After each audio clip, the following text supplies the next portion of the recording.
Cerita dimulai dengan memperlihatkan jagoan kita semua. Yang kemarin pastinya siapa lagi kalau bukan Aep. Sama seperti di film pertamanya, ia tampil dengan kondisi babak belur di ruang interogasi. Entah kekacauan seperti apa yang kali ini ia buat, namun ada seekor anjing serigala yang menemani ia di sampingnya. Dan seperti biasa saat petugas menanyakan siapa dia sebenarnya, Aep pun menjawab, hanya orang biasa. Melanjutkan film pertamanya, Aep kini menjalani hari-harinya dengan lebih lepas tanpa menutupi apapun dari keluarganya, yaitu pembunuh tak pandang bulu. Beralih ke sang istri yang mulai merasa jenuh dan kesepian karena hampir setiap hari Aep dan kedua anak mereka jarang berada di rumah. Dan tepat saat Aep baru selesai dengan pekerjaannya, ia masih sempat-sempatnya chattingan dengan sang istri yang mengeluhkan terkait Aep yang sering telat pulang istri jarang. Goyang. Sehingga Aep langsung meminta maaf dan berjanji tidak akan mengulanginya lagi. Keesokan paginya, Aep mulai menyadari akan perubahan sikap sang istri yang sepertinya sudah jengkel dengan Aep yang lebih cenderung sibuk dengan pekerjaannya. Sehingga ketika sang istri akan berangkat senam di kecamatan, Aep pun mencoba merayu dengan berjanji akan mengajak sang istri dan anak-anak liburan. Namun Aep masih bingung karena belum menemukan destinasi wisata yang cocok untuk keluarganya. Waktunya bekerja. Kali ini Aep punya misi untuk merebut sebuah kartu data dari seorang ahli IT yang dikawal oleh 3 orang penjaga di mana Aep harus bertarung di tempat yang cukup sempit yaitu di dalam lift. Dan inilah yang terjadi. Selesai dengan musuh di dalam lift, Aep langsung disambut oleh beberapa preman yang menggunakan senjata api. Dan Aep sukses meledakkan mereka semua. Masih belum selesai juga kali ini Kroco berdatangan dan harus berhadapan dengan mereka preman asal Brazil yang menggunakan parang tajam sebagai senjatanya. Karena Aep datang dengan tangan kosong, ia pun melepaskan gasper miliknya dan mencabut pipa besi yang ada di belakangnya, bersatu dengan alam menindas dengan keras tanpa basa-basi. Selesai menghabisi preman mati, Aep tak sengaja melihat sebuah stiker yang menempel pada mobil bertuliskan Taman Air Plummerfield, sebuah tempat wisata yang berada di kota kecil yang pernah Aep kunjungi sewaktu masih anak-anak. Ia akhirnya menemukan tempat yang cocok untuk liburan bersama keluarganya sekaligus bernostalgia mengingat kenangan masa kecilnya. Dirasa tugas komplite, Aep pun pergi menemui majikannya yang bernama kita panggil saja Black yang ternyata semua pekerjaan yang Aep lakukan adalah untuk melunasi semua utangnya akibat Aep yang sudah membakar semua uang saham milik beberapa orang penting yang kejadiannya sendiri ada di film pertamanya karena utangnya masih banyak yaitu sekitar $30 juta dan baru terlunasi belum sampai setengahnya. Aep pun mengaku butuh waktu istirahat sebentar dengan akan mengambil cuti dulu untuk liburan dan menghabiskan waktu dengan keluarganya. Serta Black menyetujuinya. Meski iklan Waterboom atau Dufan ini terkesan jadul, Aep mencoba meyakinkan sang istri dan kedua anaknya bahwa tempat ini akan cocok sekali untuk mereka sekeluarga. Jangan lihat lokasinya, tapi lihat kebersamaannya. Mereka butuh kenangan bersama untuk lebih menguatkan keharmonisan keluarga. Tak hanya mereka saja, ayah Aep atau kalau sudah tahu, Haji Udin pun akan ikut berlibur bersama mereka semua. Tiba di Taman Air Plummerfield, Aep pun langsung menunjukkan kamar hotel tempat mereka akan menginap.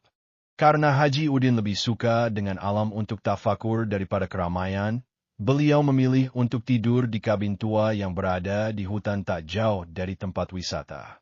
Karena kolam renangnya ditutup dengan alasan ada insiden yang terjadi, Aep dan keluarga pun memilih untuk makan saja di salah satu restoran yang mana saat sedang melamun sembari mengingat masa kecilnya. Ia tak sengaja mengalami salah paham ketika seorang aparat tak suka dilihat terjadilah cekcok namun tak ada adegan adrenalin. Selesai makan, Aep dan keluarga pun pergi ke tempat zona bermain.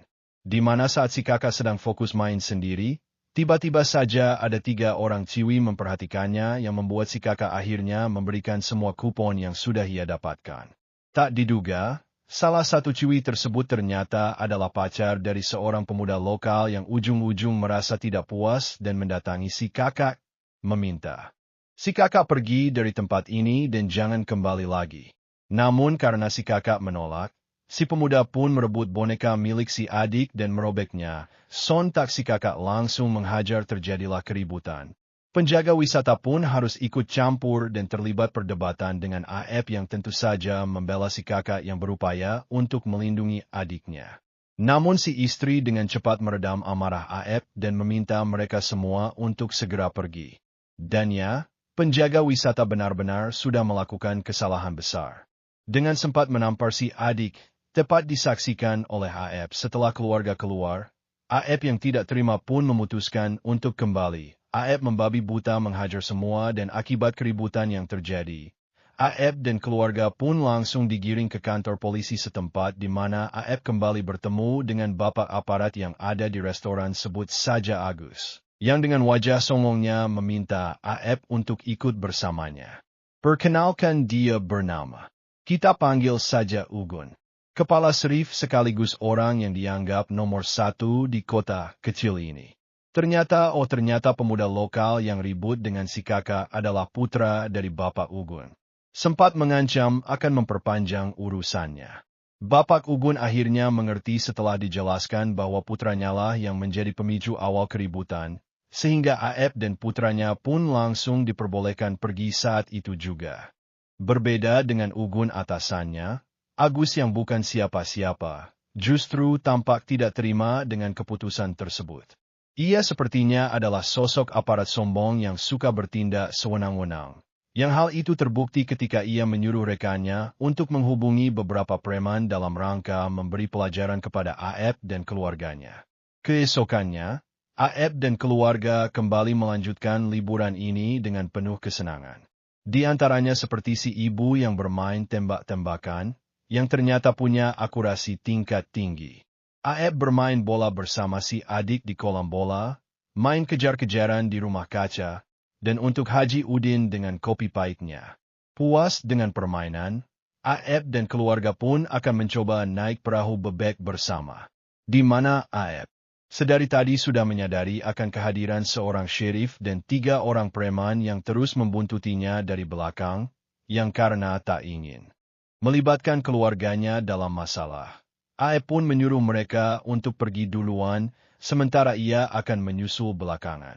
Bertempat di perahu bebek yang lain, AF pun dengan santai menyambut mereka berempat. Untuk jika ada masalah bisalah dibicarakan baik-baik. Tapi apa yang terjadi? Tanpa pemandu dan 2 penumpang lansia sadari, AF pun menghajar preman hanya seorang diri. Yang setelah hantam sana hantam sini, aparat yang ikut babak belur pun nekat mengambil senjata tajam dan berhasil memutus 1 jari AF yang sebelah kiri. Ya, ketika AF sudah jatuh dari perahu, para preman pun langsung marah kepada si aparat dan meminta bayaran 2 kali lipat, setelah lawan yang mereka hadapi ternyata bukan turis biasa. Dan belum juga negosiasi selesai, AF sudah keburu naik lagi dan mulai membrutal menghajar mereka semua lebih serius, namun tidak dibuat mampus. Selesai menghajar orang-orang rese, AF pun duduk sendirian sambil menunggu keluarganya yang masih di perahu. AF menyempatkan diri untuk menelepon saudaranya, sudah pasti Abdul namanya, yang kebetulan saat ini sedang berada di Jepang mempelajari kebudayaan yang ada di sana. AF pun curhat terkait kota kecil ini, yang sekarang banyak berubah. Tidak sama seperti waktu kecil mereka dulu.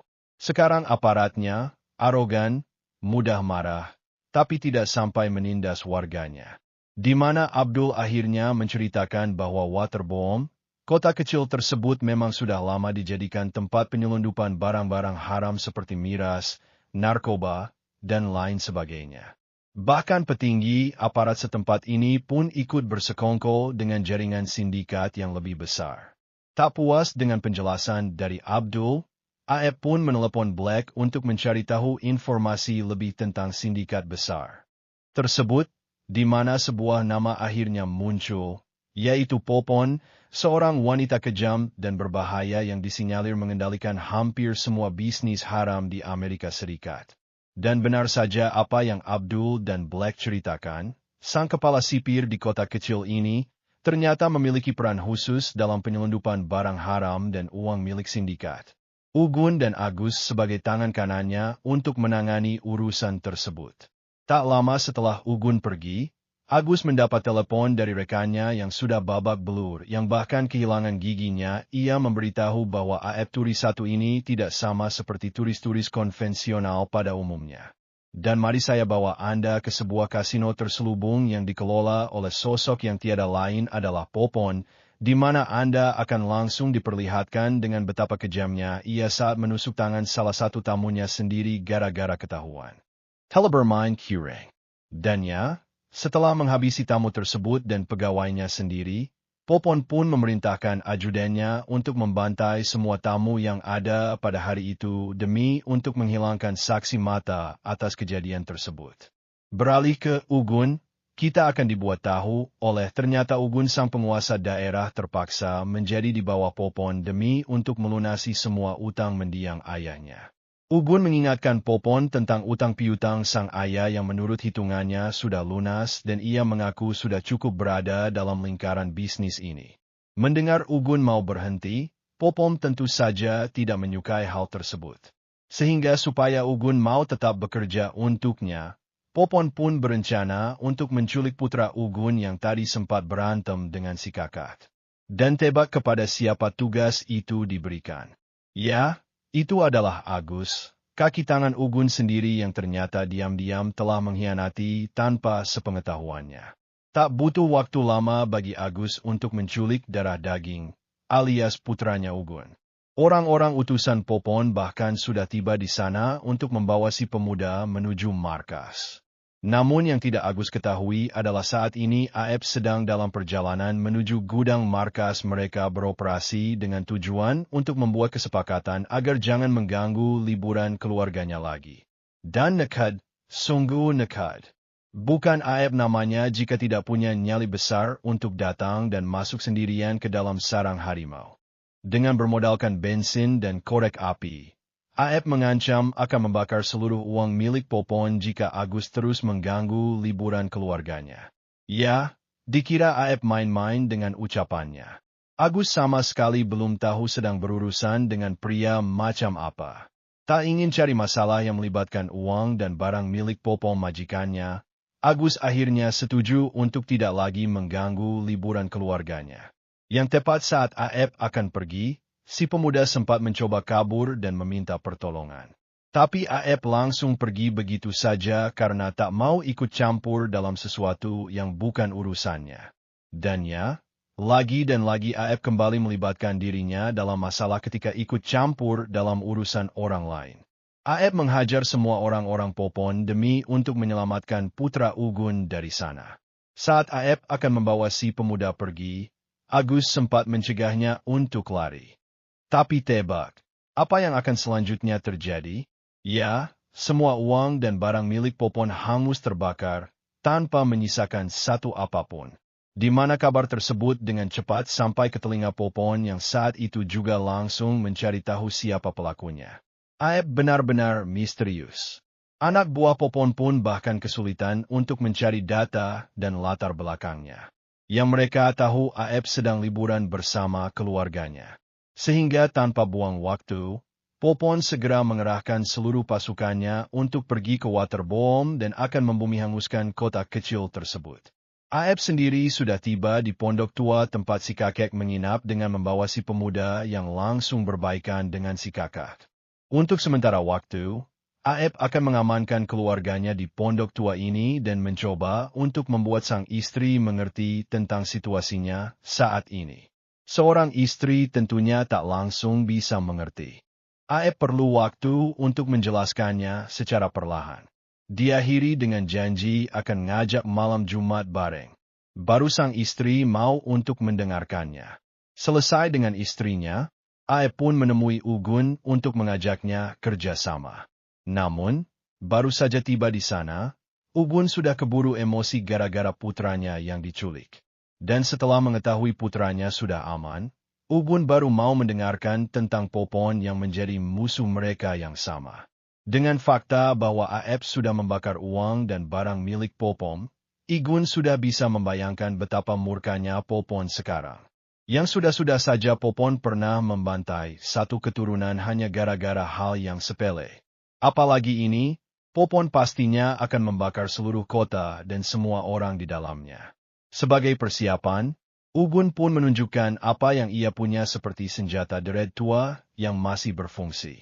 Selanjutnya mereka akan menentukan lokasi akan terjadinya perang besar-besaran, yaitu TKP Waterbomb inti, yang memang kebanyakan wahana di sana sudah banyak yang rusak dan tak layak pakai.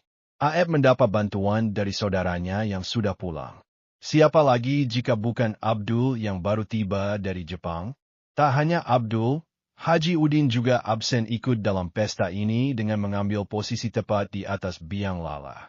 Dibantu mereka berdua, AF pun mengubah taman air ini menjadi zona perang. Mereka menyiapkan berbagai jebakan mematikan untuk menghadapi puluhan anak buah Popon yang akan datang. Tak lama setelah jebakan selesai dipersiapkan, muncullah Popon dengan iring-iringan mobil pasukannya. Dan sesuai prediksi Ugun, Popon menyuruh ajudannya untuk melakukan pembantaian, alias membumi-hanguskan semua yang ada. Saat waktunya tiba, Agus terlihat masih hidup dan menjadi garda terdepan yang maju duluan. Menemui AF dan Ugun, merasa punya power dan backingan dari Popon, Agus dengan gaya belagu meminta mereka berdua untuk menyerah saja. Namun tebak apa yang terjadi padanya? Ya, setelah Agus mati ditembak oleh pasukannya Popon karena ya orang angkuh pasti lumpuh, peperangan pun langsung dimulai dengan Popon yang mengirim tim pertamanya, tanpa tahu bahwa di setiap sudut dan lokasi wahana sudah disiapkan berbagai jebakan mematikan. Dan inilah yang terjadi. Giliran Yugen yang beraksi. Ia memancing musuh ke kolam bola yang sebelumnya sudah disiapkan ranjau aktif. Dan kembali AF yang sedang memancing musuh ke perosotan air di mana sudah disiapkan benar-benar sangat brutal dan sangat berpotensi menyebabkan dolar kuning. Dan ya, si kakek menggunakan Gatling gun untuk menyelamatkan AF, yang sedang kesulitan di mana musuh langsung menyadari hal tersebut dan sempat meledakkan biang lala tempatnya bersembunyi. Dan sejenak kita tinggalkan dulu AF dan beralih ke pondok tua tempat keluarganya mengamankan diri. Sesuai perintah Popon, si ajudan dan anak buahnya diutus ke sana untuk membantai keluarga AF. Namun yang tidak mereka sadari adalah sudah ada satu orang yang ditugaskan khusus untuk melindungi keluarganya, yaitu Abdul. Selama di Jepang, Abdul ternyata sudah mempelajari cara bertarung ninja dan menggunakan sebuah katana untuk melakukan pertarungan. Dan katana versus parang pun beradu dengan sangat cepat dan mematikan. Di mana Abdul nampaknya sudah sangat terlatih untuk pertarungan semacam ini dan tak butuh waktu lama baginya untuk bisa membelah si ajudan menjadi dua bagian. Kembali ke AF. Setelah menghabisi sebagian besar pasukan musuh, kini AF harus berhadapan langsung dengan Popon, yang selalu ditemani oleh dua pengawal wanitanya, yang ternyata cukup jago dalam melakukan pertarungan. Setelah AF menjadi bakul samsat-samsatan kedua pengawalnya, Popon pun memberikan rasa sakit sedikit demi sedikit menggunakan pisau kecilnya. Tepat saat ia akan menghabisi Popin untuk selamanya, tiba-tiba sang istri datang tepat waktu dengan senapan berburunya. Menyadari hal itu pun, Popon dengan cepat melemparkan pisau kecilnya. Dan inilah yang terjadi, tembakan dramat yang realistis. Tepat saat Popon sudah tak berdaya, Haji Udin, yang baru sadar dari pingsan, pun langsung mengaktifkan peledak yang sudah disiapkan untuk menghabisi sisa pasukan musuh yang masih hidup.